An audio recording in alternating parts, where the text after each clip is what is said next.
Il est hors de question que tu passes sans me toucher. Il est hors de question que ça finisse comme ça. Moi je n'ai jamais vu un homme te chercher sans te trouver. Je n'ai jamais vu un homme te chercher sans te trouver. Il est hors de question que tu passes sans me toucher. Il est hors de question que ça finisse comme ça. Moi je n'ai jamais vu un homme te chercher sans te trouver. Car je n'ai jamais vu un homme te chercher sans te trouver. Yelele baba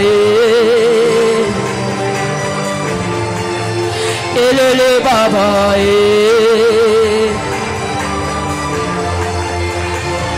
Ici et maintenant, ça se passe maintenant.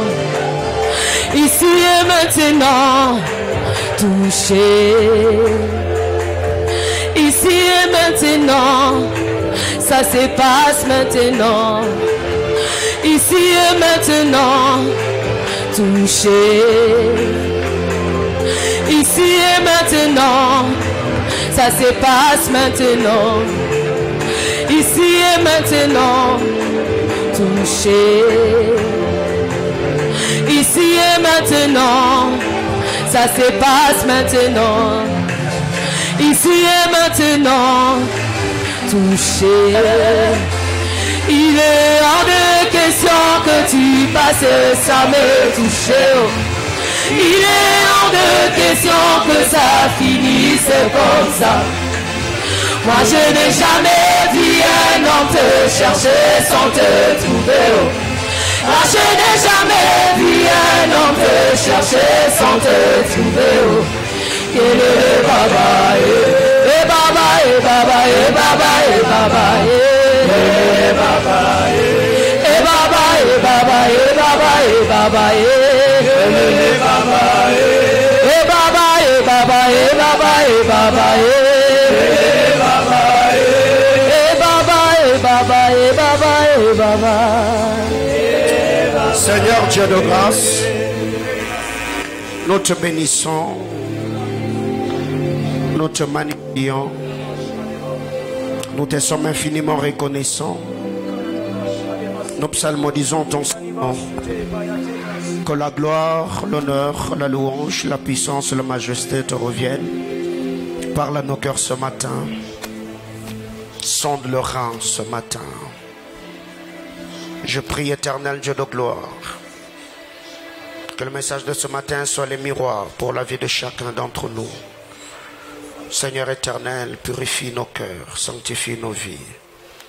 Nous voulons, Seigneur éternel Dieu de gloire, t'être agréable en toutes choses, en pensée, en acte, en parole, en œuvre.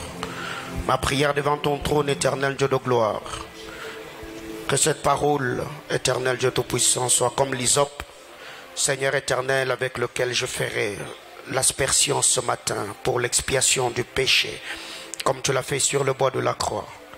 Je prie, éternel Dieu de gloire, Jean nous dit, vous êtes devenus purs à cause de la parole que je vous ai annoncée. Purifie-nous par ta parole, sanctifie-nous par ton esprit, lave-nous par ton sang, au nom de Jésus. Amen. Amen, amen. Alléluia. Amen. Alléluia. Est-ce que pouvez-vous m'aider à saluer votre voisin? Aidez-moi à saluer votre voisin. Que Dieu nous bénisse abondamment. Que Dieu nous bénisse. Alléluia. Je disais que Dieu nous bénisse. Je vais demander à l'équipe qui est là derrière. Il y a le chaise vide devant vous, si vous pouvez vous déplacer. Oh, gloire à Jésus. Alléluia. Ce matin, nous bénissons le Seigneur. Nous lui rendons de multiples actions de grâce pour son amour, pour sa bonté, pour sa grâce et sa fidélité. C'est un privilège que d'être regardé par Dieu depuis le début de l'année. Il y a beaucoup de choses qui se sont passées dans nos familles, dans notre nation, mais nous sommes ceux que le Seigneur a protégés, que le Seigneur a sécurisés, que le Seigneur a gardés dans son amour. Et ce matin, je nous invite à ouvrir nos Bibles. Je suis dans le livre de Job, chapitre 31. Job 31. Job chapitre 31. Qu'est-ce qui est dit dans Job 31? On va lire le verset 33, le verset 34, le verset 35. Donc on va lire 3 portions de Job 31. Merci. Si on peut être debout, s'il vous plaît, on va honorer la parole de Dieu. Job 31, 33 à 35. Vous y êtes? On peut lire la parole de Dieu ensemble. 1, 2, 3, go. Si comme les hommes, je cachais mes transgressions et renfermais mes iniquités dans mon sein, parce que j'avais peur de la multitude, parce que je craignais le mépris de famille, me tenant à l'écart et n'osant franchir ma porte. Oh, qui me fera trouver quelqu'un qui m'écoute? Voilà ma défense, toute signée. Que le Tout-Puissant me réponde. Qui me donnera la plainte écrite par mon adversaire, parole du Seigneur. Alléluia. Je vous prie de reprendre vos places. Que Dieu bénisse la lecture de sa parole. Et aide-moi à bénir ton voisin. Vous savez, la parole de Dieu, comme nous l'avons toujours dit, est une mine. La parole de Dieu est une mine. Et dans cette dernière, il y a beaucoup de trésors. Beaucoup de trésors cachés dans cette parole. C'est l'Esprit de Dieu qui nous permet, par la grâce du bien-aimé Sauveur, à sonder les Écritures pour trouver ces précieux trésors.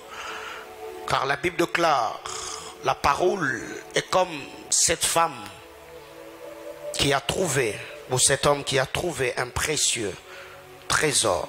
Il est allé vendre tout ce qu'il possédait afin d'acquérir ces trésors. Chose étonnante, nous voyons Jésus avec le jeune homme riche. Cet homme est venu posant la question à Jésus: que dois-je faire pour hériter le royaume des cieux? Jésus lui a dit: honore ton père et ta mère. Ne donne pas le faux témoignage. Aime ton prochain. Cet homme a répondu à Jésus: j'ai fait tout ce que tu viens de me dire depuis mon jeune âge. Jusqu'aujourd'hui d'ailleurs, je continue à le faire. Jésus lui dit: ok, alors si tu veux entrer dans le royaume, appauvris-toi. Accepte de t'appauvrir. Va, vends tout ce que tu possèdes, donne-le aux pauvres. Alors viens et suis-moi. La Bible déclare, cet homme s'en alla en étant triste parce qu'il avait beaucoup de biens. Eh bien, il est celui qui a refusé de s'appauvrir pour avoir la richesse du royaume. Et la richesse dont il est question ici, ce n'est pas d'abord le bien matériel. La richesse dont il est question, c'est un homme. Alors en lisant la parole de Dieu dans les livres de Job, eh ben, je ne saurais pas revenir sur tout ce que nous avons dit la semaine, parce qu'il y a beaucoup de portes qu'on a laissées ouvertes. Et si je dois revenir là-dessus, ça risquerait de me prendre du temps pour ne pas dire des choses que le Saint-Esprit a déposées dans mon cœur.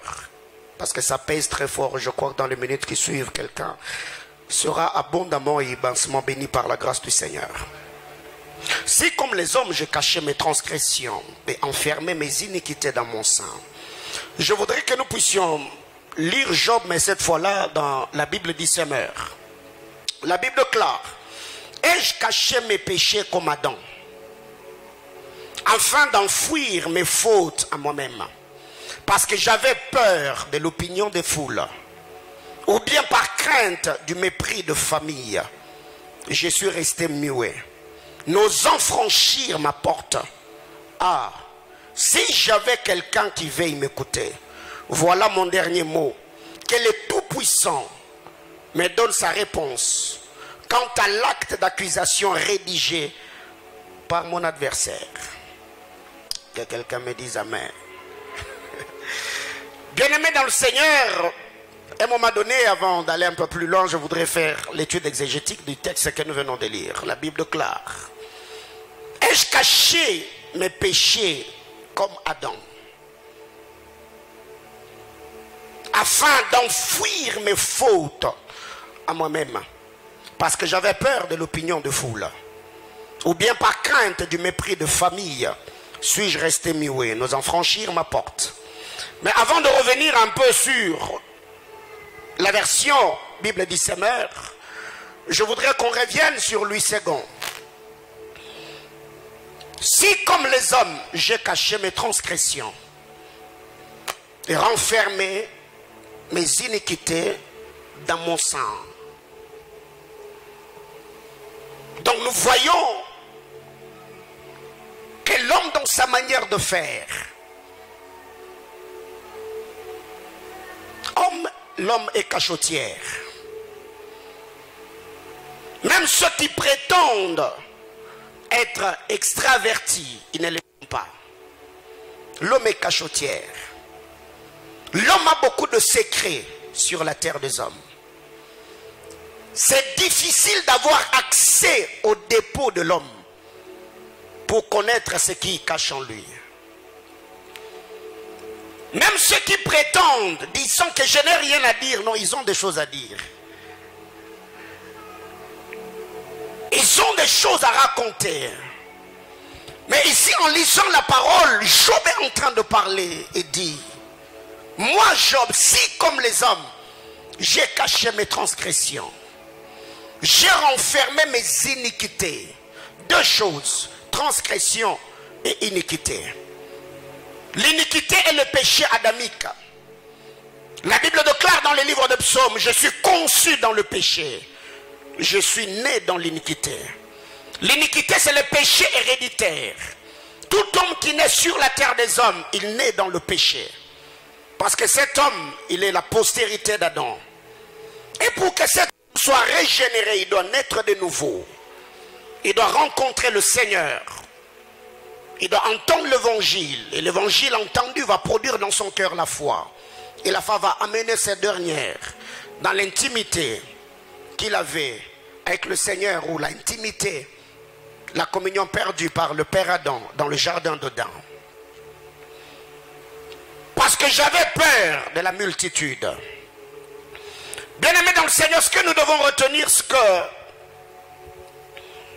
dans la vie d'un homme, je l'avais dit le vendredi par la grâce de Dieu, dans la vie d'un homme, quand on croise le buisson, on entend la voix qui sort du buisson. Le fait d'avoir entendu la voix qui sort du buisson,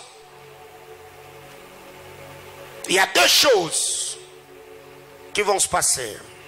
La première des choses, l'homme qui rencontre le buisson ou la grande vision, ou l'apparition du Seigneur, ou la visitation de Dieu. Un, il abandonnera tout.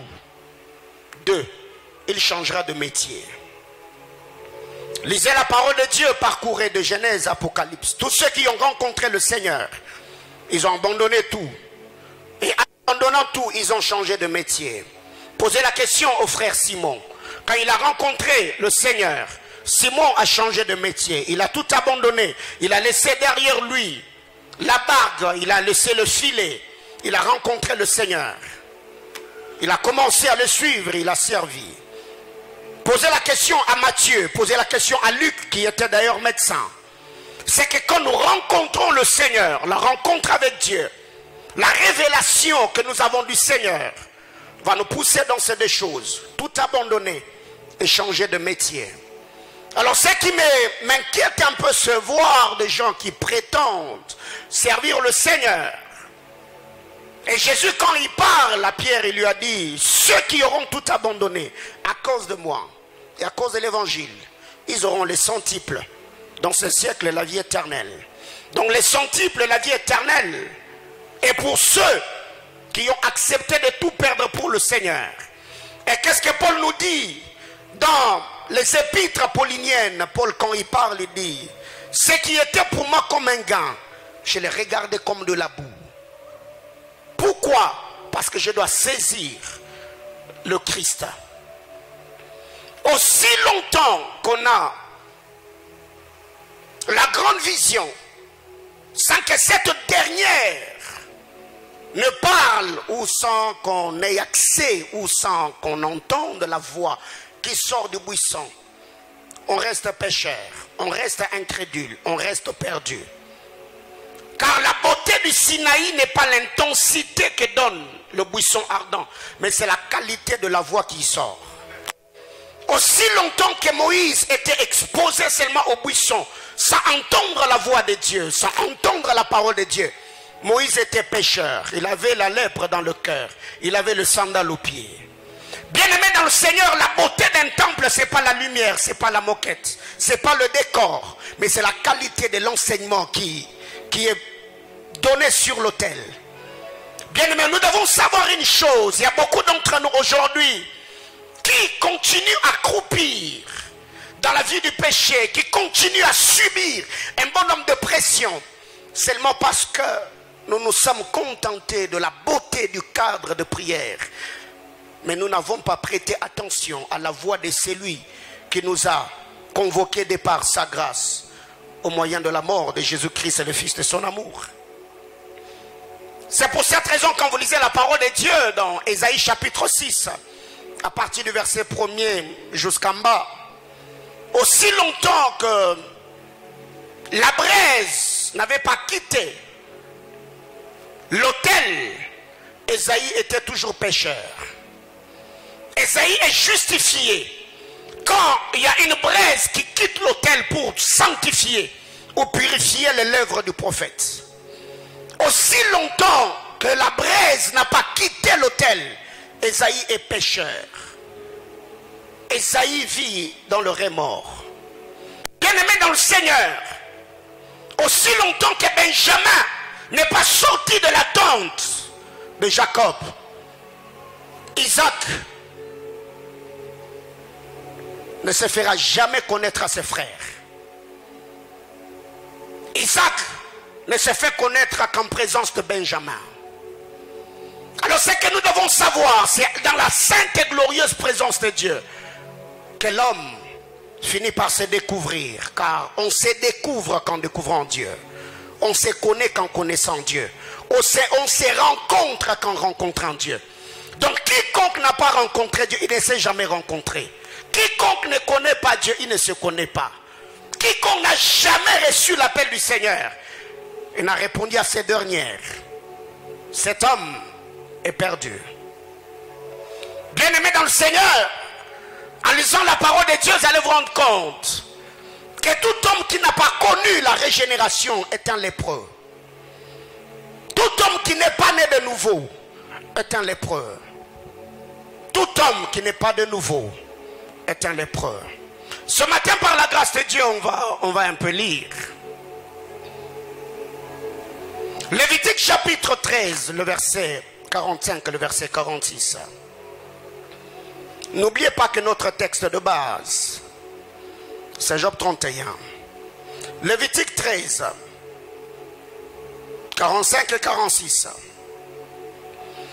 Il est écrit dans ma Bible: le lépreux atteint de la lèpre portera ses vêtements déchirés et aura la tête nue. Il se couvrira la barbe et criera: impur, impur. Aussi longtemps qu'il aura la plaie, il sera impur.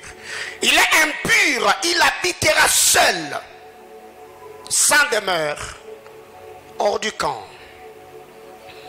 Par la grâce du Seigneur, le vendredi, j'avais ouvert une brèche en parlant du lépreux. Et c'est autour du lépreux que je vais beaucoup plus parler ce matin, parce que c'est notre culte de sanctification.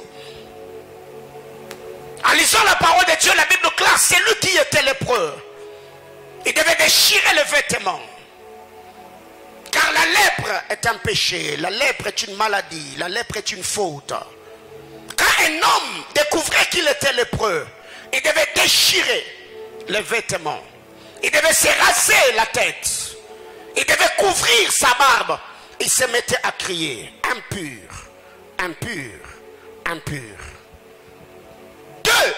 Cet homme devait Samaritaine. C'est ce que nous avons dit quand un homme est lépreux. Cet homme lépreux, la première des choses, il perdra son héritage. La deuxième des choses, tous lépreux vivaient la déportation. C'est ce qui est dit au verset 46. La Bible déclare, il vivra seul dans l'isolement, en dehors du camp.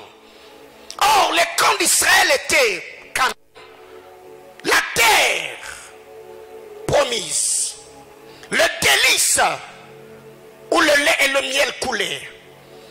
Le premier lépreux sur la terre des hommes dans l'histoire de la Bible, c'est Adam. Adam est le premier lépreux. Quand est-ce que Adam a eu la lèpre? C'est quand il a désobéi à la parole de Dieu. Quand Adam atteint sa lèpre, Adam a perdu son habit. L'habit d'Adam c'était la gloire. L'habit d'Adam c'était l'autorité. Et Adam, quand il s'est trouvé dénudé, la Bible déclare, la voix du Seigneur a commencé à parcourir le jardin.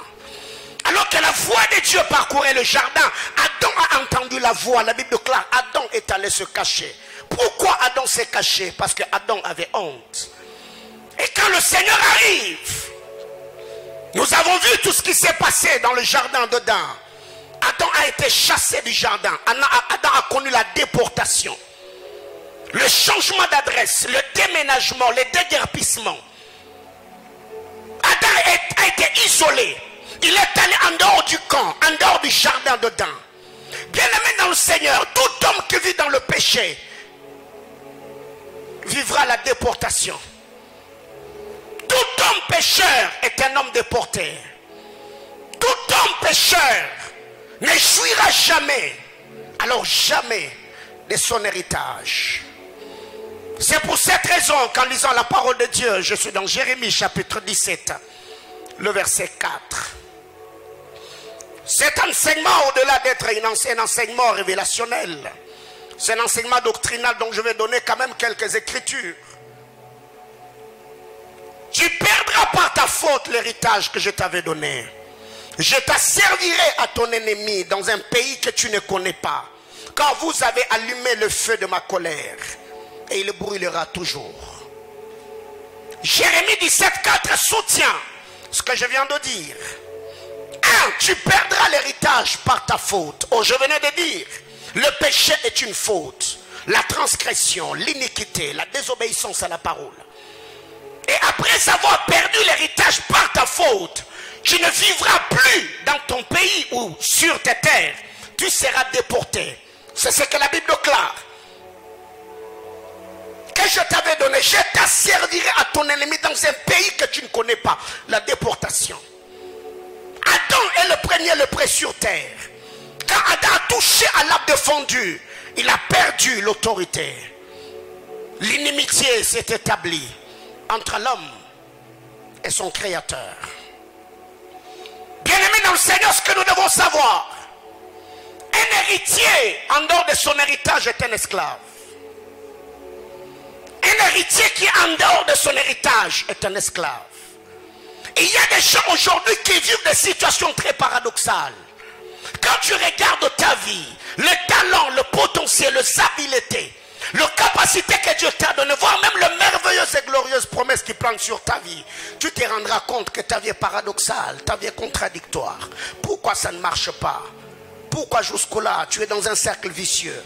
Tout ce que tu touches, rien ne va. Bien-aimé dans le Seigneur, un héritier en dehors de son héritage est un esclave. C'est pour cette raison que l'apôtre Paul, en parlant dans les épîtres apolliniennes, Paul nous dit, nous devons savoir aussi longtemps que l'héritier est un enfant, il ne diffère en rien d'un esclave. Même si tous les biens du Père lui appartiennent, le Père est patient, il lui donnera le temps jusqu'à ce que le Fils atteigne la maturité. Or ici, la maturité est synonyme de la perfection. Aussi longtemps que nous sommes immatures, aussi longtemps qu'on a la lèpre en nous, l'héritage est de côté. Nous devons atteindre la maturité.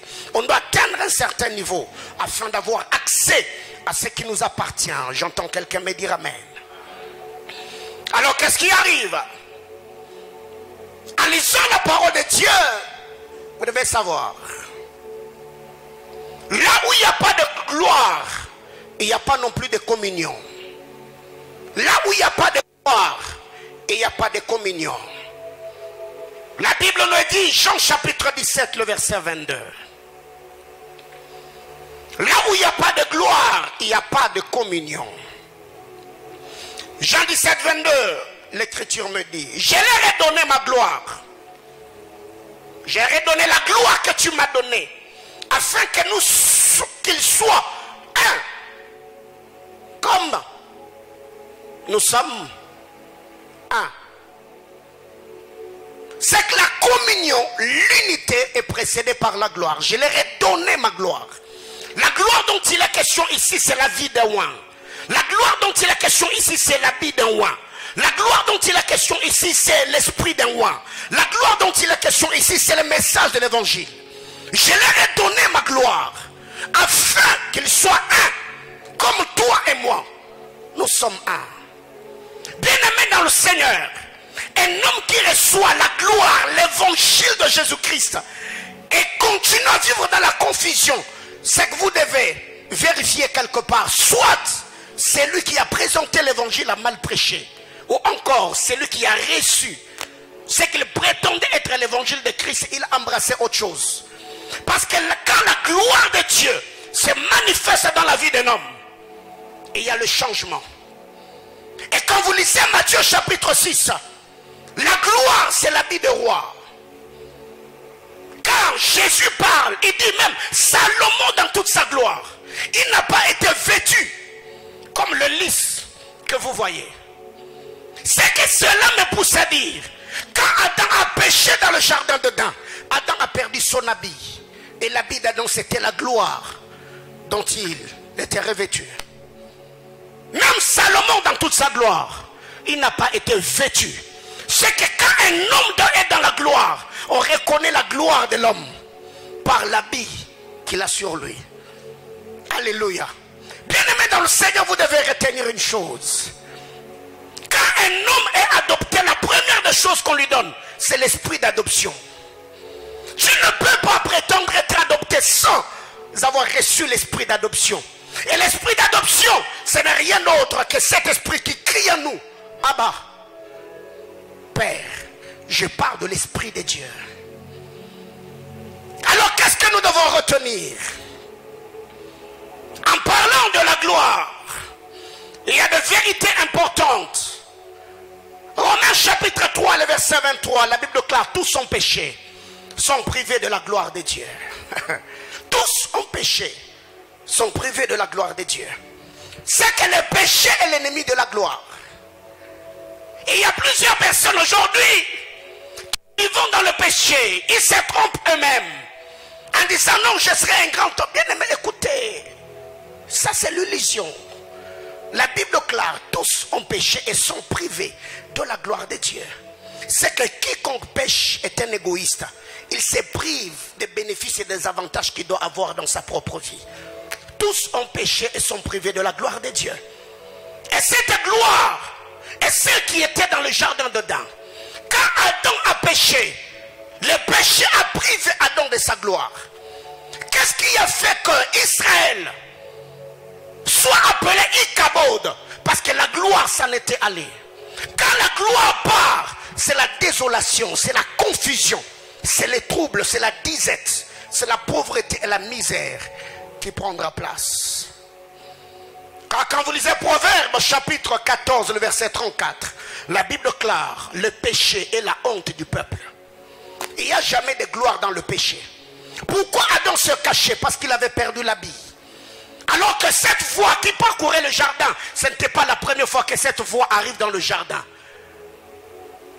Le péché est la honte du peuple. Quand Adam a péché, Adam s'est retrouvé honteux. Il ne pouvait plus s'exposer devant le trône de l'agneau. Il est allé se cacher derrière les arbres du jardin. Bien-aimé dans le Seigneur, alors que je suis en train de poser le base de mon enseignement, quand vous lisez la parole de Dieu, dans les évangiles bien sûr, on nous a parlé d'un homme qu'on a appelé le fou de Gadara. Après la guérison de cet homme, c'est quoi la première chose que Jésus lui a donnée? Qu'est-ce qu'il a reçu de Jésus après sa guérison? Il a reçu l'habit. Alléluia. Après qu'il soit guéri, Jésus a dit, donnez-lui le vêtement, habillez-le. Parce que la folie l'avait déshabillé. Quand Dieu récupère une âme, le Seigneur va te donner l'habit. C'est pour cette raison, quand le Seigneur parle de parabole, nous voyons qu'il y a un homme qui avait organisé le festin. Il avait placé quelqu'un à l'entrée de la salle avec des tenues. Moi, la question que je me suis posée, est-ce que tous les invités avaient une même taille? Parce que la Bible déclare, tous ceux qui venaient, on leur remettait des tenues.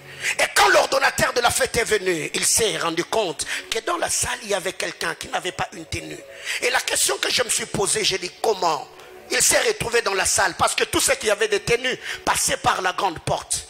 C'est que ça prouve à suffisance que cet homme qui s'est retrouvé dans la salle de fête, sans avoir une tenue, c'est l'accomplissement de Jean chapitre 10.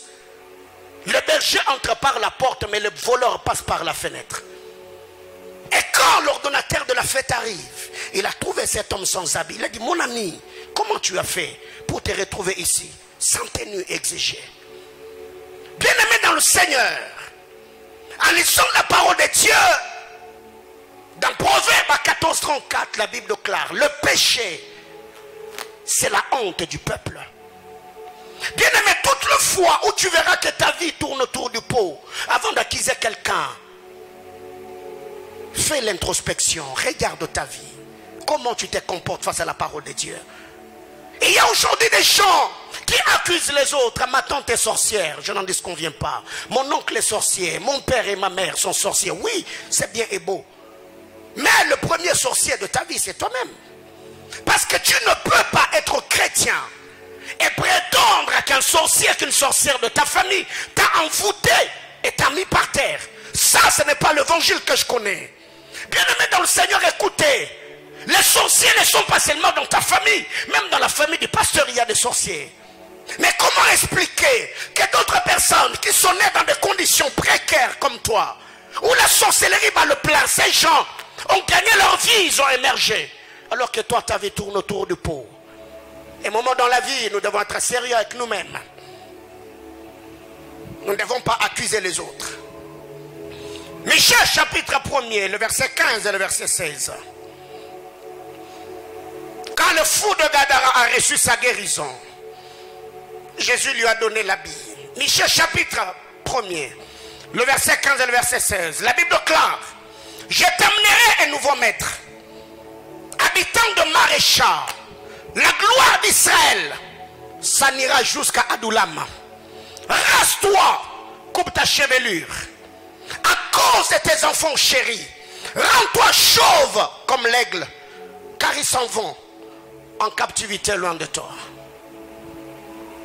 Bien-aimés, écoutez, quand vous lisez la parole de Dieu, il y a tellement de choses à dire. La Bible déclare au verset 15, la gloire d'Israël s'en ira jusqu'à Adoulam. Qui était la gloire d'Israël? La gloire d'Israël était un homme. Et qui est cet homme? Si ce n'est Genèse 37. La gloire d'Israël, c'était Judas le roi. Qu'après avoir vendu Joseph le sacrificateur qui avait le vêtement sacerdotal, la Bible déclare Judas s'éleva et s'en alla. La gloire d'Israël est partie. Parce que c'est lui le sacrificateur qui devait l'entretenir. N'était plus dans la maison de Jacob. Bien-aimés dans le Seigneur, écoutez. Tous les hommes sur la terre des hommes n'est pas à tuer. Il y a des hommes, les tuer, tu as tué ta destinée. Est-ce que quelqu'un comprend de quoi je parle ce matin? Tous les hommes n'est pas à rejeter dans ta vie. Il y a des hommes, le fait de les rejeter, tu as rejeté le bonheur de ta destinée. La Bible déclare la gloire d'Israël s'en ira à Adoulam. C'est quoi cette gloire d'Israël qui s'en est allée? Si ce n'est l'arche de l'alliance. L'arche avait une direction sur la maison de David. Mais cette arche a dévié. L'arche est allée chez Obed-Edom. Bien-aimé dans le Seigneur, il y a des gens qui ont perdu les opportunités, les saisons, les grandes choses de leur destinée, seulement parce que ces hommes étaient capricieux. Ils n'ont pas compris les exigences de la saison et certaines épreuves auxquelles ils devaient être confrontés afin d'embellir leur destinée et voir leur vie briller de la plus belle de manière. La gloire s'anira à Adullam. Cette gloire est un homme. Et quand vous lisez la parole de Dieu, je suis dans le livre de Matthieu, Jésus est au temple en train de parler avec les Juifs. Il leur dira, votre maison vous sera déserte. Et la Bible dit, après avoir prophétisé sur Israël, or, une maison qui est déserte est comme un champ dont l'Éternel a privé la pluie. Votre maison vous sera déserte. Jésus-Christ était la gloire d'Israël, selon la prophétie de Siméon le prophète. Et nous voyons cette gloire quitter le temple. La gloire est allée s'asseoir à la montagne. Et ceux qui avaient compris que Christ n'était pas seulement un homme, il n'était pas l'opprobre du peuple, mais il était leur gloire. Ces hommes se sont approchés de lui. Ils l'ont suivi et se sont assis à la montagne. Bien-aimé dans le Seigneur, ma prière élevée de mon cœur est que ta destinée ne soit pas désorientée. Que ce qui t'appartient ne tombe pas entre les mains de quelqu'un d'autre. J'ai prié pour quelqu'un ici. Que le sceptre de la royauté ne puisse pas dévier Judas pour se retrouver entre les mains de Benjamin.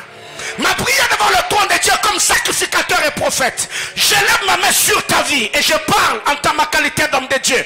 Que la grâce et la faveur du Seigneur restent attachées à ta vie jusqu'à la fin de tes jours. Même après ta mort, les enfants de tes enfants, Dieu se souviendra de départ le sacrifice et le prix que tu as payé sur la terre des hommes. J'entends quelqu'un me dire amen.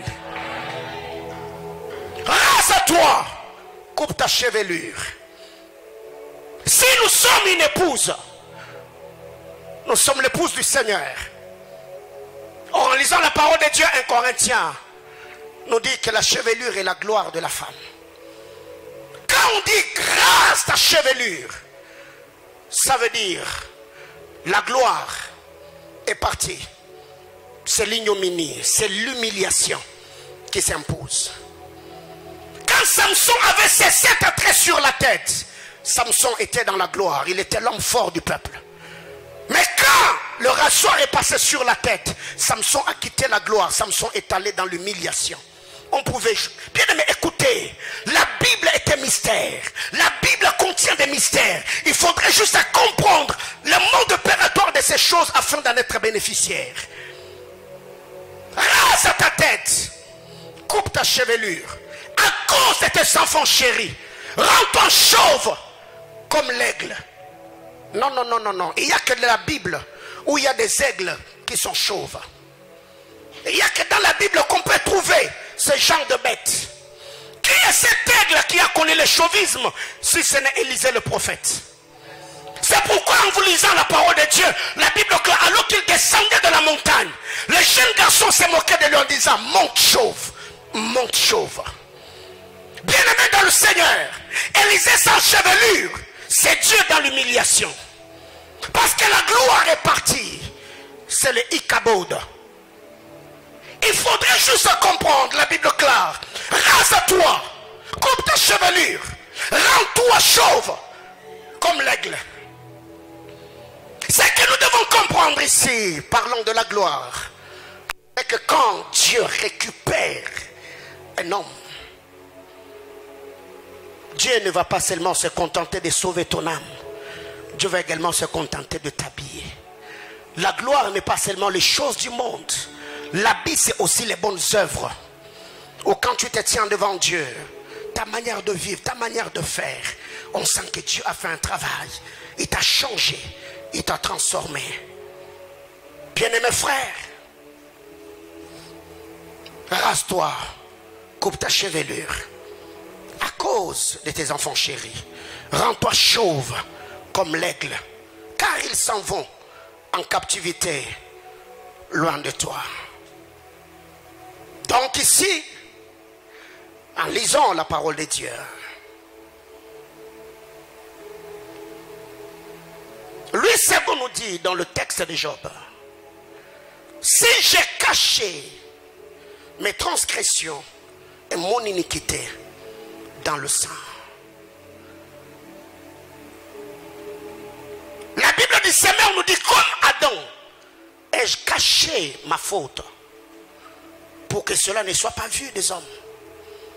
Donc ici nous voyons que le seul endroit où l'homme peut cacher l'iniquité, c'est le sang. Quand Adam a péché, la honte d'Adam, excusez-moi le terme, c'était sa nudité. Qu'est-ce qu'il a fait? Il est allé se faire des ceintures pour couvrir. Et quand Dieu est venu, il lui a posé la question, Adam, Adam, où es-tu? Il dit, je suis toujours là, Seigneur. Mais je ne te vois pas. Non, non, je suis derrière les arbres du jardin. Qu'est-ce que tu fais là? Oh non, je suis nu. Adam, explique-moi. C'est la première fois d'entendre ces mots sortir de ta bouche. Qui t'a appris que tu es nu? Qui t'a enseigné? Bien-aimé, il y a des enseignements qui déshabillent, frère. Tout enseignement n'a pas produit d'habiller un homme. Il y a des enseignements qui déshabillent. L'information qu'Adam a reçue, cette information l'a dénudé. Il s'est retrouvé là. Mais il y a des détails dans cette portion d'écriture que je voudrais partager avec l'église. Moïse se retrouve dans Exode chapitre 3 devant le buisson ardent. Avant que Dieu ne confie la mission à Moïse, Dieu lui dit, Moïse, ôte tes souliers. La purification des pieds, ôte tes souliers. 2, mets ta main dans ton sein. Moïse, ici on ne blague pas. Il y a des choses enfouies dans le dépôt de ton cœur, Moïse. Mets ta main dans le sang. Moïse a mis la main dans le sang. Dieu lui dit, sors ta main. Quand il a sorti sa main, Moïse s'est rendu compte que sa lèpre était intérieure. Dieu lui dit, tu vois ce que tu as dans le cœur. Bien aimé, le cœur de l'homme est tortueux. Chacun de nous ici a un secret. Que même les intimes. Mais ce matin, chacun d'entre nous par la grâce de Dieu mettra la main dans son sang afin de sortir la lèpre devant le Seigneur. Car ça sera une peine perdue d'avoir enseigné de janvier en décembre et continuer à vivre ainsi jusqu'à l'année prochaine. Ce matin, nous sommes devant le miroir divin afin que chacun se voie. Et devant ce miroir, chacun se verra sans make-up. Et tous les secrets du cœur seront dévoilés. Et cela que la gloire du Seigneur resplendira sur notre vie. Bien-aimés frères, en lisant la parole de Dieu, la Bible déclare dans Proverbe 25, le verset 2, la gloire de Dieu est de faire quoi? Et de cacher les choses. Et la gloire du roi est de sonder les choses. Qui est capable de demander à Dieu aussi de mettre sa main dans le sang afin de sortir le dessein glorieux qui est, si ce n'est pas l'œil prophétique, car le prophète est le sondeur de la pensée de Dieu par le Saint-Esprit. C'est ce qui nous est dit dans 1 Corinthiens. La Bible déclare, qui connaît les profondeurs de l'homme si ce n'est l'esprit qui est dans l'homme? Et qui connaît les profondeurs de Dieu si ce n'est l'esprit de Dieu? Bien aimé dans le Seigneur, quand un prophète vient, il t'annonce les oracles de Dieu. C'est un sacrificateur qui est en train de sortir les choses du dépôt, les choses enfouies dans le cœur de Dieu. Et il le dévoile. Car nous l'avons dit récemment, celui qui cache et ceux qui dévoilent ont un même esprit, ont une même identité. La Bible déclare, la gloire de Dieu est de cacher, la gloire du roi est de sonder. Celui qui cache et ceux qui sondent ou ceux qui dévoilent ont un même esprit, une même identité. Ce n'est pas au roi de cacher et aux esclaves de révéler. Non, non, un esclave ne peut pas avoir accès aux choses du maître.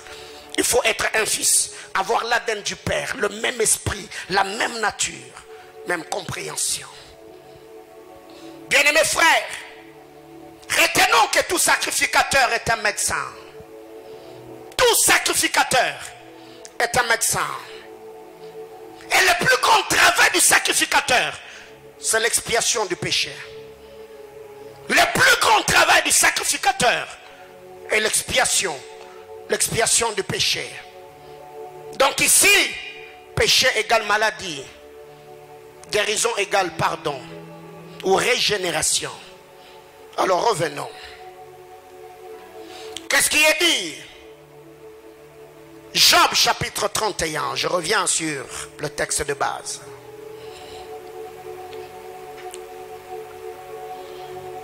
Ah non, j'étais béni. Si comme les hommes je transgressais, j'ai caché mes transgressions, enfermé mon iniquité dans mon sein, parce que j'avais peur de la multitude. Bible dit, Seigneur nous dit, ai-je caché mes péchés comme Adam, afin d'enfouir mes fautes à moi-même, parce que j'avais peur de l'opinion de foule. Bien-aimés frères, il y a des gens au jour d'aujourd'hui qui continuent à vivre dans la vie de péché parce qu'ils n'ont confiance en personne. Parce que ces gens ont peur. Ils ont peur d'être jugés. Ils ont peur d'être taxés. Ils ont peur d'être condamnés. Ils ont peur d'être culpabilisés. Bien-aimés dans le Seigneur, aujourd'hui, il y a des gens qui ont du mal à se confesser, même auprès des hommes de Dieu. Parce qu'elle se dit, une fois j'avais tenté de me confier à un pasteur, et le pasteur n'était pas discret.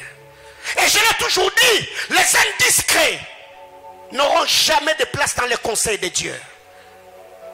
Devant le trône, il n'y a pas d'indiscrétion. Car devant le trône, la curiosité peut te tuer. Quand tu es devant le trône où tu entres dans l'assemblée de saints, contente-toi de ce qu'on te montre. Ce qu'on ne t'a pas montré, tais-toi. Lisez la parole de Dieu dans les livres d'Apocalypse. Jean s'est contenté de ce qu'on lui révélait. Et ce qu'on lui avait jamais révélé, Jean s'était tué. Il n'avait jamais posé de questions. Pourquoi j'ai enfoui mon péché dans mon sang? Parce que j'avais peur de l'opinion de la foule. Bien-aimés dans le Seigneur, il y a d'autres personnes qui viennent vers vous, vous racontant certaines choses, certaines expériences, vous disant certaines choses. Comme quelqu'un qui expose un problème qui ne lui appartenait pas, alors que ce qu'il est en train de te dire, il te raconte sa propre vie, mais il place la vie ou l'identité de quelqu'un. Je voudrais m'entretenir avec toi. Il y a une fille qui est tombée enceinte. Elle est venue me voir, elle veut aller avorter. Elle m'a exposé ce problème. Qu'est-ce que tu me donnerais comme conseil pour que je puisse partager avec elle? Après tu commences à parler. Aïe, aïe, aïe, aïe, aïe. Cette fille, écoutez, une telle personne ne s'ouvrira jamais. Pourquoi? Il y a ces genres de personnes qui viennent exposer leurs propres problèmes, mais ils cachent juste leur identité. Mais c'est ta manière de parler à la personne qui peut le pousser à te dire, ce que je te dis, c'est ce que je fais, c'est ce que je suis en train de vivre. Bien-aimé dans le Seigneur, quand David a entendu le prophète Nathan parler en parabole, David se fâchait. David est entré en colère. Il a décrété la sentence de la mort. Mais quand Nathan a interprété le parabole, David s'est repenti. Nathan lui a dit, l'homme dont il est question, David, c'est toi. Et David, qu'est-ce qu'il a fait? Il est tombé à genoux. Il a dit à Dieu, plaise au Seigneur de ne pas me traiter dans sa rigueur et dans sa colère. Bien-aimé dans le Seigneur, ce matin, je suis venu parler au cœur. En lisant la parole de Dieu, la Bible claire, j'ai enfoui mes péchés dans mon sang parce que j'avais peur de l'opinion de la foule. Cet homme est devenu introverti, pas parce qu'il le voulait, mais parce qu'il avait peur d'être jugé. Il avait peur d'être blâmé. Combien d'entre nous se sont recroquevillés en elles-mêmes? Combien d'entre nous aujourd'hui marchent avec le poids de leurs péchés?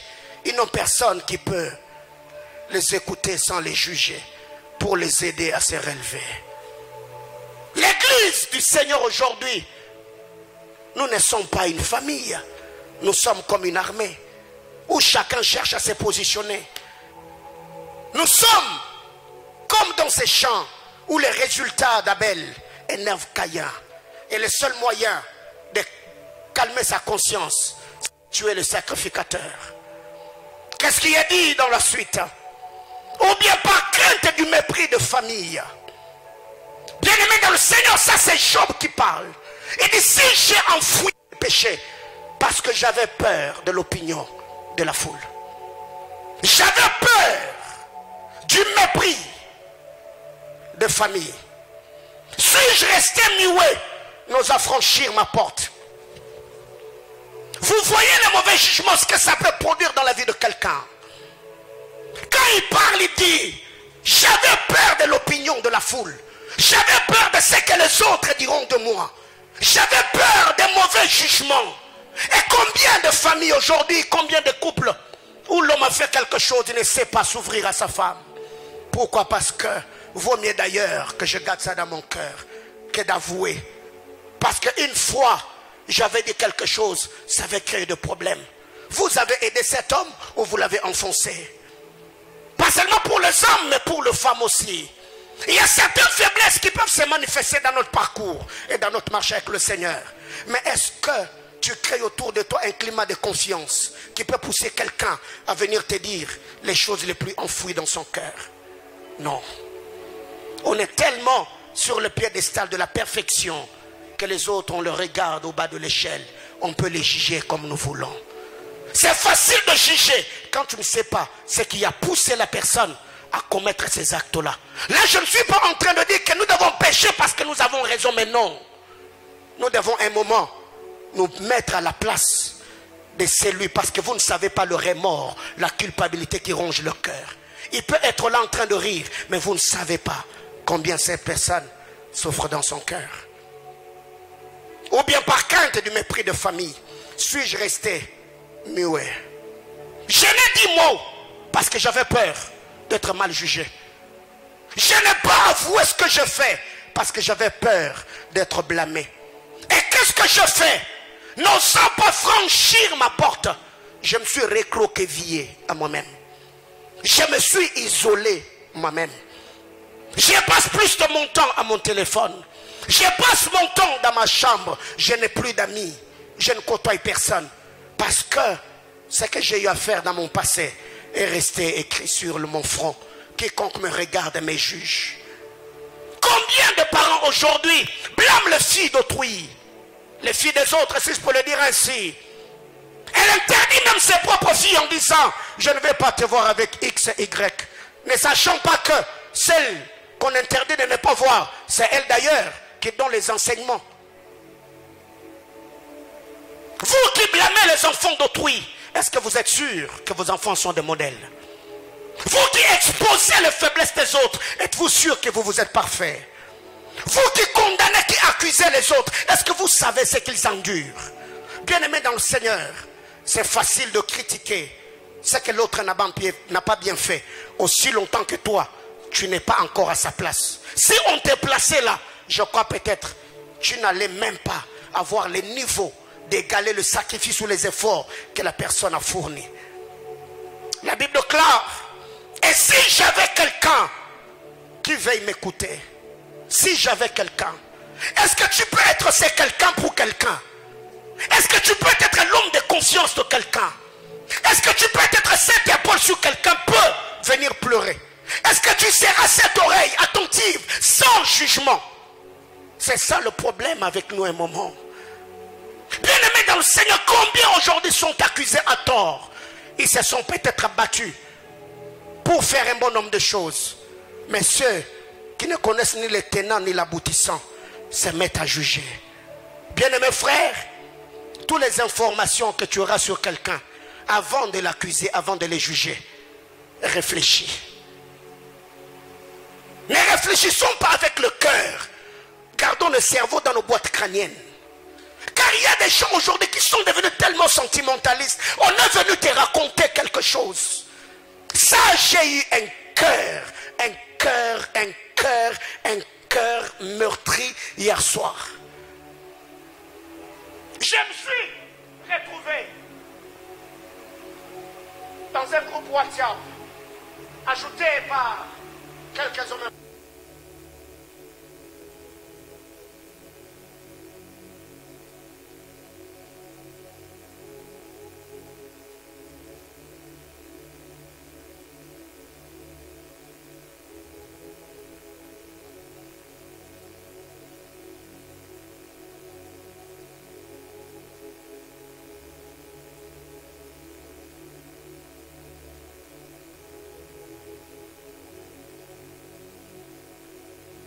question que je me suis posée. Est-ce que l'homme congolais n'a plus de cerveau? Est-ce que danser est synonyme d'avoir réussi un coup? Est-ce que danser dans sa maison est synonyme d'avoir réussi le pari? Sans réfléchir deux fois, je me suis retiré du groupe. Je me suis dit, il n'y a pas à ma place ici. Bien-aimé dans le Seigneur, est-ce que vous êtes quelqu'un pour quelqu'un? Est-ce que vous pouvez être ses confidents? C'est pour mettre la couvercle ou quand quelqu'un peut venir déposer le fardeau en vous et vous continuez à le considérer. Ce que j'aime avec Dieu, la Bible déclare, il ne garde pas nos péchés devant lui. Quand il pardonne, il met le péché dans la mer de l'oubli. Bien aimé, Dieu ne travaille pas avec le passé. Caïn, comme un homme, il ne sera jamais pardonné parce que le péché de Caïn jusqu'aujourd'hui, Dieu continue à le citer. Mais Caïn comme un peuple, Caïn sera pardonné. Un peuple, je parle d'Israël. Dieu continue à imputer ton péché, frère, t'es foutu. Mais qu'est-ce qui arrive, Job dit, si j'avais quelqu'un qui pouvait m'écouter. Bien-aimés frères, il y a d'autres personnes qui continuent à pécher parce que c'est leur remords, la culpabilité qui donne la force à leur péché, qui soutient ou nourrit la racine d'amertume. Est-ce que même les amis avec qui tu es, ce qui est étonnant, c'est voir des gens qui s'appellent l'ami d'alliance, l'ami de ma destinée, mais alors que vous vivez dans la cachotterie, vous vous cachez des choses. Est-ce que l'ami de la destinée, c'est lui que tu appelles ami de la destinée, est-ce que tu y es ou seras à mesure de te dévoiler devant lui? Est-ce que tu as confiance en lui? Et sur ce, je peux affirmer qu'en ce temps, on n'a pas de vrais amis. Nous n'en avons pas. Le vrai ami, on n'en a pas. On est entouré par de frères et de sœurs. Mais amis, non, non, nous n'en avons pas. Alors, parlant de la lèpre, qui peut examiner la lèpre? Et comment examiner la lèpre? Parce que parlant de la lèpre, je parle du péché. Le premier lépreux, n'oublions pas, j'ai dit c'est Adam, le premier lépreux. Quand quelqu'un est lépreux, 1, il perd l'héritage. 2, il va en déportation. Qui peut examiner le lèpre? La lèpre. 1, la lèpre ne peut être examinée que par le sacrificateur. C'est le sacrificateur qui examine la lèpre. Parce qu'il a la loupe, la parole de Dieu avec lui. Il a la loi de Dieu avec lui. Il a les instructions, il a les ordonnances de l'Éternel avec lui. Bien-aimé dans le Seigneur, qui a examiné la lèpre de Moïse? C'était la voix qui sortait dans le buisson. Qui a examiné la lèpre d'Adam? C'est la voix qui a parcouru le jardin. C'est pour cette raison, quand vous lisez la parole de Dieu, la Bible déclare dans 1 Corinthiens chapitre 14, qu'un prophète prophétise et que l'autre les juge. Ceux qui jugent, ce n'est pas ceux qui sont dans la foule aujourd'hui. Nous voyons au Congo, n'importe qui peut juger un prophète. Bien aimé dans le Seigneur, la Bible déclare, on reconnaîtra que ce prophète est un faux prophète si sa prophétie ne s'accomplit pas. Mais la personne est en plein service et il y a des gens qui murmurent, non c'est faux. Bien aimé, écoutez, comment tu peux te permettre de juger quelqu'un?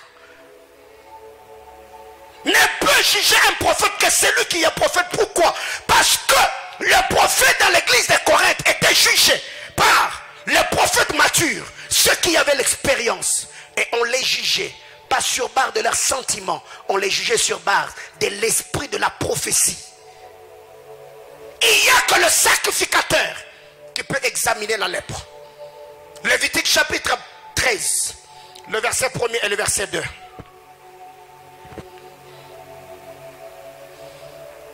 La lèpre d'Adam a été examinée par Dieu. La lèpre de Moïse a été examinée par Dieu.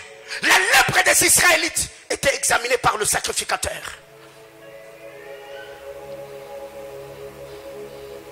Alors comment on examine la lèpre? La lèpre est examinée par le message de l'évangile. Ce que j'appelle la voie qui parcourt le jardin. C'est par ce message qu'on peut examiner la lèpre. Jean chapitre 15, le verset 3. Jean 15, 3.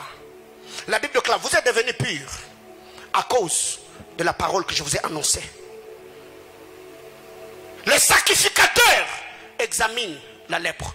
Le même sacrificateur guérit de la lèpre. Parce que ici, en lisant la parole, la lèpre d'Adam a été examinée par Dieu. Mais Adam est sorti sans pour autant être purifié de sa lèpre.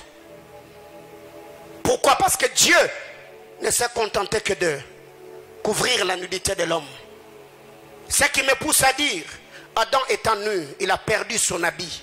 Et Dieu est allé prendre l'habit de l'animal prophétique. Il a prêté cet habit à Adam. L'animal est resté nu dans le jardin. Mais Adam est sorti du jardin avec un habit prêté. Et qu'est-ce qui arrive?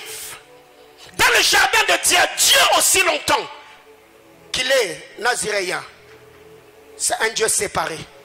Il ne peut pas s'essuyer de mort. Il ne peut pas toucher à n'importe qui. Il ne peut pas s'essuyer avec n'importe quoi. Quand Dieu est naziréen, c'est un Dieu qui vit dans le sang de sang.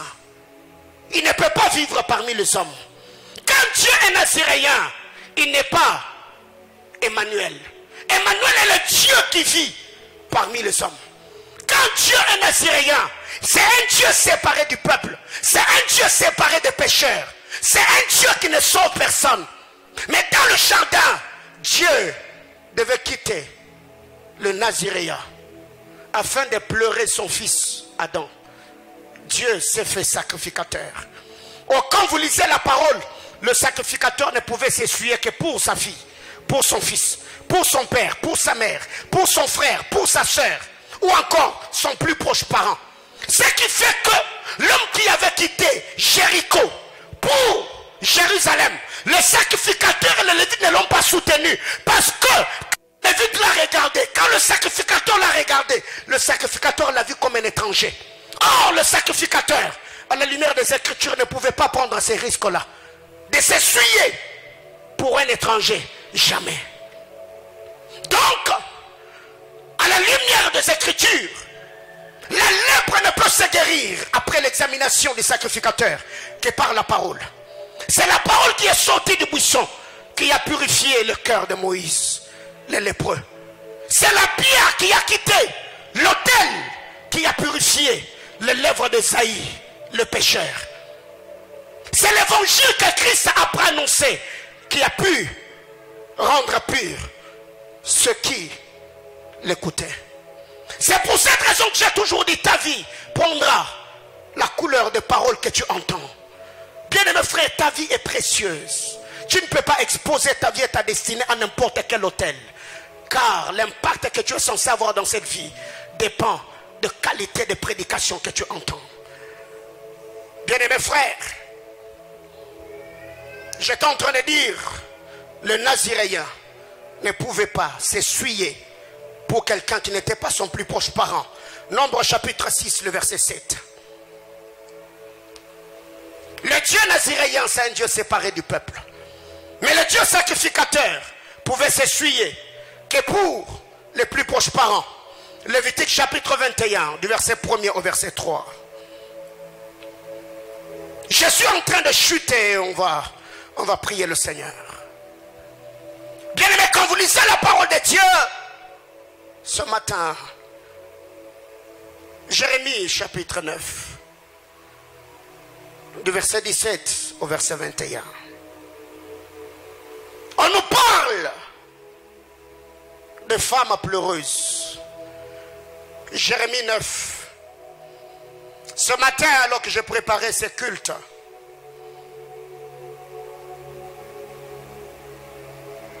il y a des questions personnellement que je me suis posées. Est-ce que je suis digne de confiance? Est-ce que je suis digne de confiance? Être pasteur, c'est une très bonne chose. Être père, c'est une très bonne chose. Être sacrificateur est une très bonne chose. Jusqu'où je suis prêt à me salir pour sauver la destinée de quelqu'un. Hier, je crois, j'ai eu un cœur meurtri. J'ai partagé avec le berger patient toute la journée. Et le soir, je suis à la maison. Maman Patti était en déplacement. J'ai vu ma fille Raël qui est venue. Elle m'a touché. Elle m'a sali. Au lieu que je la repousse, je l'ai encore plus approchée de moi. Je manifestais de l'amour. Et c'est là que Dieu a commencé à m'enseigner. Il me dit oui. Si les erreurs de tes fils biologiques ne te poussent pas à le rejeter, alors pourquoi tu dois être dur avec ceux qui sont sortis de tes entrailles spirituelles? Bien aimé, j'ai fondu en larmes. Et c'est là que le fardeau de message m'est venu. Bien aimé, il y a un moment dans la vie où nous devons apprendre à être le quelqu'un sur qui un quelqu'un peut compter. Jérémie chapitre 9.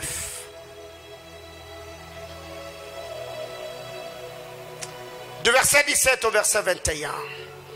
Ainsi parle l'Éternel des armées. Cherchez, appelez les pleureuses et qu'elles viennent. Envoyez les femmes habiles et qu'elles viennent. Qu'elles se hâtent de dire sur nous une complainte et que les larmes tombent de nos yeux, que l'eau coule de nos paupières, car des cris lamentables se font entendre de Sion. Et quoi? Nous sommes détruits, nous sommes couverts de honte. Il faut abandonner le pays, on a renversé nos demeures. Femmes, écoutez la parole de l'Éternel et que votre oreille saisisse ce que dit sa bouche. Apprenez à vos filles des chants lugubres. Enseignez-vous des complaintes les uns aux autres. Car la mort est montée par nos fenêtres et elle a pénétré dans nos palais. Elle extermine les enfants dans la rue, les jeunes gens sur les places publiques. Bien-aimés dans le Seigneur, écoutez ceci, Église. Je suis en train de finir, on va prier. Tout sacrificateur est une femme pleureuse. Tout ministre de Dieu est une femme pleureuse. Il est celui qui doit pleurer pour faire pleurer les autres. Tu ne peux pas dire que tu es ministre de Dieu si tu ne sais pas verser le larme de tes yeux. Car si tu ne pleures pas, personne d'autre ne pleurera. Ce qui fait qu'en Israël, il y avait dans le deuil où on appelait de femmes pleureuses et on le payait. Et que ces femmes pleureuses devaient venir pour pleurer dans le deuil. On pleurait un inconnu. Mais pourquoi ces femmes pleuraient? Parce que elles avaient un cachet. Elles se mettaient à pleurer. Et leur pleurs poussait ceux qui étaient dans la maison à pleurer. Bien-aimés dans le Seigneur, qui est cette femme pleureuse? Si ce n'est pas ce jeune lévite que Mika a appelé dans sa maison. Il lui a dit viens. Le pleur d'un sacrificateur, c'est son intercession. Quand, oh mon Dieu, le sacrificateur voyait le péché du peuple, la Bible claire, il mettait le tumine et le rhume sur le cœur. Si Moïse, si Adam ont enfoui leur iniquité dans le cœur, dans le sang, il y a aussi un sacrificateur qui pouvait porter le peuple dans le sang. Et il entrait avec eux dans le tabernacle comme une femme pleureuse, priant, suppliant le Seigneur. Et c'était ça le ministère de Moïse. Et toute la fois que le sacrificateur entrait dans le sang de sang pour intercéder, il se voilait la tête. Et c'est ce que Corinthiens nous demande, que les femmes dans l'assemblée de sang se voilent, se couvrent la tête. Parce que tout ministre de Dieu est une femme pleureuse. Il doit pleurer pour faire pleurer les autres. Bien-aimés dans le Seigneur, si le coq n'a pas pleuré, Pierre ne pleurera non plus. Il a fallu que le coq pleure pour que Pierre puisse verser ses larmes. Bien-aimés dans le Seigneur, ce que j'aime dans cette histoire, Dieu est en train d'exhorter, il dit femmes, écoutez ce que nous vous disons. Ne soyez pas seulement la génération de pleureuses, mais enseignez le pleur à d'autres.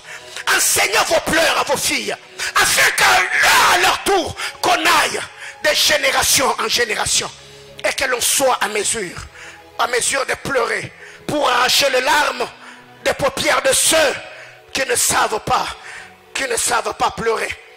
Bien-aimés dans le Seigneur, Jésus, quand il est arrivé au tombeau de Lazare, la Bible claire, le seul endroit où il dit Jésus pleura. Parce qu'après le pleur du sacrificateur, les lépreux doivent être purifiés. Si le sacrificateur pleure et que le lépreux reste lépreux, c'est que le pleur du sacrificateur, il n'a pas respecté les notes. Jésus ne peut pas pleurer au tombeau de Lazare et le laisser dans la tombe. Le laisser mort jamais. Après le pleur, Lazare doit sortir. Le but de ce message, c'est pas pour que quelqu'un me dise c'était profond. Mais j'ai besoin qu'après ceci, que quelqu'un ait la décision et dise, Seigneur, je change, j'accepte de te donner ma vie. Et je veux me soumettre à ta parole. Nous sommes comme de Jacob qui lutte avec Dieu. Jusqu'à ce qu'il viendra toucher à l'emboîture de la hanche. Et ça sera trop tard. Parce que si Dieu te touche à l'emboîture de la hanche, ça va retarder la marche.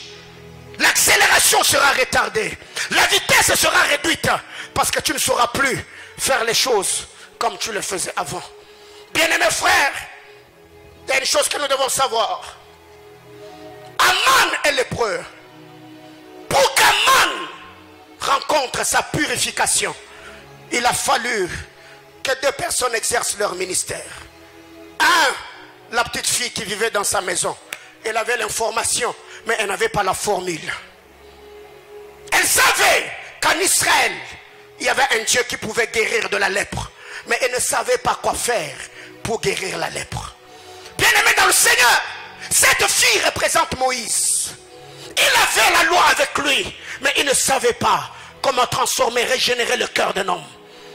Ici, la peau de Naaman, le lépreux, est comme la vie d'un pécheur. Prêcher, je sais comment on prêche. Mais transformer les hommes, je ne sais pas comment on le fait. Mais le Seigneur a fait grâce. Je ne suis pas seulement celui qui sait prêcher, mais je suis aussi celui qui sait pleurer. Parce que tout ministre de Dieu doit apprendre à parler, mais il doit aussi apprendre à pleurer. Et ce matin, j'étais comme cette femme pleureuse qui s'est tenue devant le trône de Dieu. J'ai dit à Dieu que ce matin, que quelqu'un entende le battement de mon cœur, de par chacune des paroles qui sortira de ma bouche, et que la vie soit changée. Bien-aimé dans le Seigneur, ça n'est assez. Le Seigneur a besoin de toi. Jusqu'à quand continueras-tu à lutter avec lui? Il a fallu que cette fille donne l'information. Bien-aimé frère, cette fille était dans la maison de Naaman. Cette fille était servante. Et qu'est-ce qu'il a dit sur Moïse? Il était l'homme le plus fidèle, le serviteur dans la maison de Dieu. Cette fille était servante dans la maison de Naaman le lépreux. Et c'est elle qui avait l'information. Cette fille n'est pas seulement le type de Moïse, mais cette fille, elle est aussi le type de la loi. Car Hébreu nous dit, la loi était un pédagogue qui avait pour but de nous conduire vers le Christ. Cette fille représente aussi la loi. Elle était un pédagogue. C'est par elle que Naaman fut conduit vers Élisée. Mais ce que j'aime en Élisée, il y a deux dimensions. Il y a la dimension du Dieu de la loi. Il y a également la dimension du Dieu de la grâce. Naaman arrive et rencontre Élisée. Élisée, aussi longtemps qu'il est naziréen, il ne peut pas rencontrer un lépreux. Il lui a dit non, non, non, non, non. Toi tu ne peux pas voir ma face et vivre. Si tu veux me rencontrer, va d'abord te jeter dans les Jourdains. C'est après que tu seras pour oh mon Dieu. Bien-aimé dans le Seigneur, le Dieu d'alliance, le Dieu que nous servons, Jésus-Christ est mon sauveur. Il n'est pas comme le Dieu des Israélites, un Dieu qui exigeait les taureaux, le sang de bouc et le sang de bélier pour arriver à sauver l'homme. Il a donné son propre sang afin que tu lui appartiennes. Quand Naaman rencontre Élisée, Élisée lui envoie un serviteur.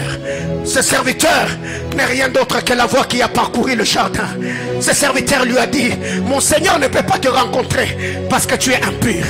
Fais une chose, va dans les Jourdains.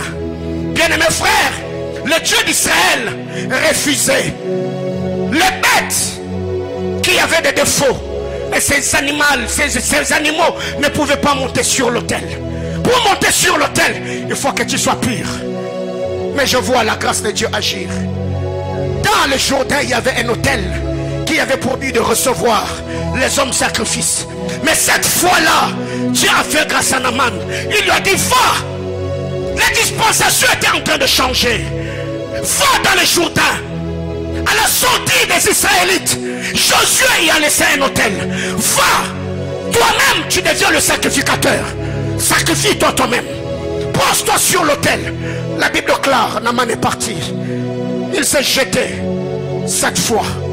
La Bible me dit au 7e fois, les 7 plongeons de Naaman est comme le message de cette église d'Asie. Les 7 plongeons de Naaman est comme les 7 trompettes.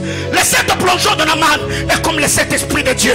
Bien aimé, écoutez, il y a des choses que nous devons comprendre. Quand Naaman arrive, il se jette dans le Jourdain. La Bible déclare sa peau devient pure comme la peau d'un bébé. Autrement dit, Naaman est entré dans le Jourdain comme un vieil homme. Il devait mourir dans le jardin pour naître comme un bébé dans le royaume. Oh mon Dieu, oh mon Dieu, oh mon Dieu. Il est entré avec la peau d'un vieillard. Le Jourdain, c'est l'église. Le Jourdain est l'église. L'église a un hôtel. L'hôtel de l'église, c'est le message. L'hôtel de l'église, c'est l'enseignement. Car tout Dieu qui entre dans le Jourdain, il ne sortira pas avec la peau de Dieu, car la Bible déclare sa peau devient comme celui d'un bébé. Bien-aimés frères, c'est après nous avons connu la transformation. Quand il est sorti, Élisée est allé à sa rencontre. Il a dit oui, maintenant tu as accompli les exigences. Bien-aimés frères, jusqu'au jour d'aujourd'hui, Naaman le lépreux qui est l'église est toujours dans le 7e plongeon, le plongeon de la perfection. Jusqu'au-là, Naaman continue à se plonger dans les Jourdains. Les Jourdains, c'est l'église. Les Jourdains, c'est le message. Jusqu'au-là, nul sur la terre n'a atteint la perfection. Naaman, dans la révélation, il n'est jamais sorti dans les Jourdains. Le 7e plongeon, nous sommes là en train de se parfaire. Nous sommes là en train de se plonger. Le ministre de la parole est là. Il le prêche, il nous habille, il nous parfume jusqu'à ce que Jésus-Christ se tiendra dans le air. Et cela, que Dieu nous rencontrera. C'est là que la transformation s'opérera. Bien-aimé dans le Seigneur, ce matin, je suis venu parler à quelqu'un. Je ne m'arrêterai pas sans parler de cet amour que nous avons vu dans Genèse 22. Je suis à Morija. Abraham est sacrificateur à Morija. Isaac est le sacrificateur et le sacrifice. À Morija, le buisson est un sacrificateur. Le bélier est un sacrifice. Le bélier a pris la place d'Isaac. Le bélier est le substitut. Bien-aimés frères, cette démarche de Genèse 22, ce n'est rien d'autre. Ce n'est rien d'autre que Jean 3,16. Car Dieu a tant aimé, il a donné son fils unique. Le bélier a tant aimé, le buisson plutôt a tant aimé, il a donné son fils unique. Mais je m'arrête là, je me suis posé une question et je crois que Dieu nous fera grâce de le répondre la semaine. Quand vous lisez la parole de Dieu, Genèse 22, le buisson a un bélier, mais le buisson est muet. Le buisson ne parle pas. Le buisson n'est pas en feu. Quand le buisson donne son fils bien-aimé, Abraham le sacrificateur récupère le bélier, il le tue. Il a fallu que le bélier sorte du buisson pour que Moïse, dans Exode 3, rencontre un buisson qui n'a pas le bélier, parce que le bélier s'est converti. Oh mon Dieu, oh mon Dieu, oh mon Dieu. Le bélier de Genèse 22, le buisson de Genèse 22 a une chose en elle. Le bélier sacrifice. Mais le buisson ne sait pas parler. Le buisson est muet. Le buisson n'a pas le feu. Mais il a fallu qu'Abraham puisse récupérer le bélier du buisson et le sacrifier. Afin que Moïse, quand il va venir, puisse rencontrer un buisson qui est tout en feu. Un buisson qui n'est pas muet. Un buisson qui parle. Bien-aimé, ce matin, je suis venu parler au cœur de quelqu'un. Ne manque pas la semaine. Je n'ai pas encore fini. Il y a tellement de choses à dire autour de cette série d'enseignements.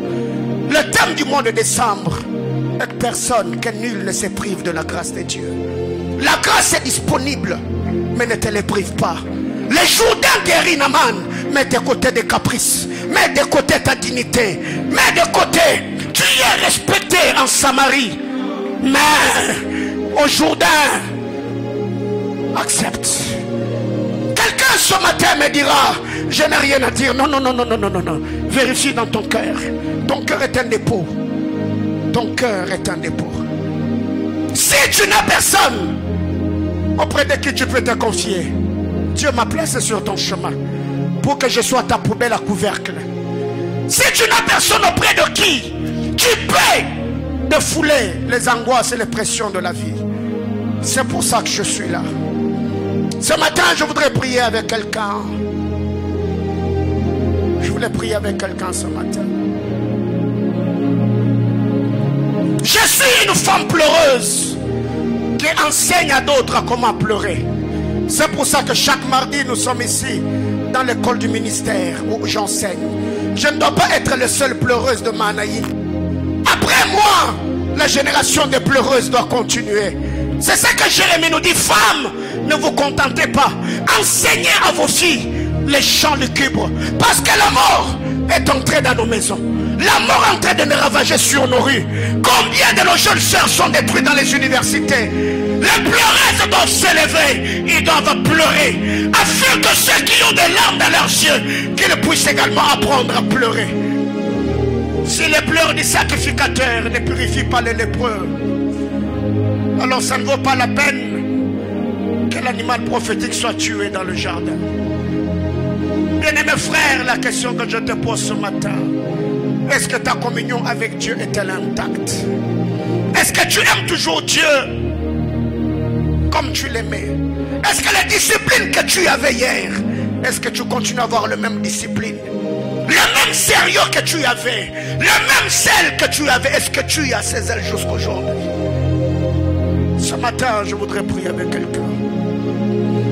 J'ai fini mon enseignement.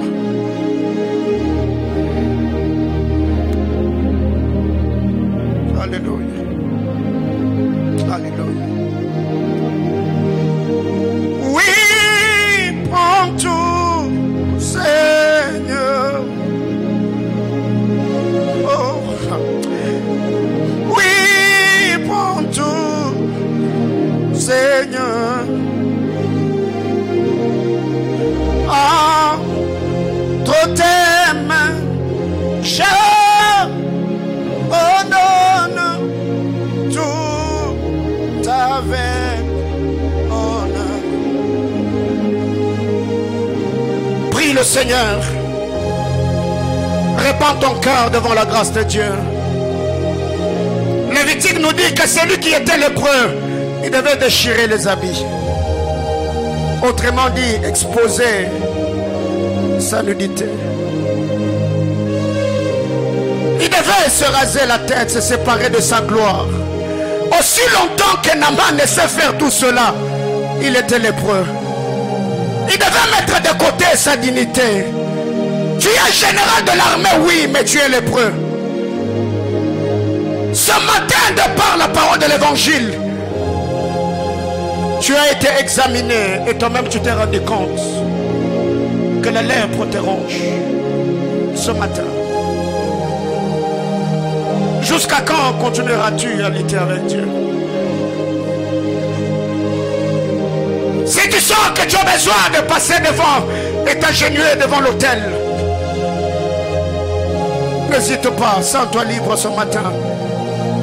Dieu est ton Père. Il t'aime d'un amour inconditionnel. En lisant la parole de Dieu, le Père du Fils prodigue à son retour ne lui a jamais dit: suis-toi d'abord qu'on fasse l'évaluation. Tu étais parti avec combien? Et là tu rentres avec combien? Le Fils prodigue est comme l'ange de l'Éternel quittait la maison d'Obed-Édom. David n'a pas attendu que cet ange entre jusque dans la cité de David. David est sorti, il a laissé le trône. Il est allé accueillir l'arche. Le Père du Fils prodigue, il n'a jamais attendu à la maison. Quand il a vu son fils revenir, il est sorti. Il a dit: j'irai à la rencontre de mon fils. C'est lui, oh mon Dieu, oh mon Dieu, oh mon Dieu. Je sens les entrailles de Dieu se mouvant ce matin. Est-ce que tu peux sentir ce que je sens ce matin? Est-ce que tu peux dire à Dieu: Seigneur, je reviens à la maison. Seigneur, j'ai besoin de toi. Je me tiens devant le trône de grâce. J'ai pris que tu me soutiennes et que tu m'assistes. Oh mon Dieu, oh mon Dieu, oh mon Dieu, oh mon Dieu. Oh mon Dieu. Oh mon Dieu. Aide-moi, Seigneur, à être cette épaule sur qui quelqu'un peut venir pleurer. Aide-moi à être cette oreille qui peut entendre quelqu'un sans le juger. Seigneur, je refuse, éternel Dieu de gloire, d'avoir des fils et des filles, Seigneur, qui cachent leur faiblesse dans leur cœur, par peur d'être jugés, par peur d'être suspendus. Seigneur, les hommes qui se créent contre vie, ils donnent l'apparence de la piété, alors qu'au dedans, il y a les lèvres qui rougent. Seigneur, aide-moi. Seigneur, soutiens-moi. Seigneur, assiste-moi. J'ai besoin de notre cœur ce matin. Abba, je te l'ai demandé ce matin dans mes prières. Aide-moi, Seigneur éternel, à être cette femme pleureuse. Oh mon Dieu, oh mon Dieu, oh mon Dieu, oh mon Dieu, oh mon Dieu. Entends l'église ce matin, Seigneur. Communique mon fardeau. Seigneur, un cœur insensible ce matin. J'ai pris, Père éternel, touche le cœur. Fais-le ce matin. Adonai, fais-le. Seigneur, je prie que tu le fasses. Je demande que tu le fasses, éternel. Fais-le.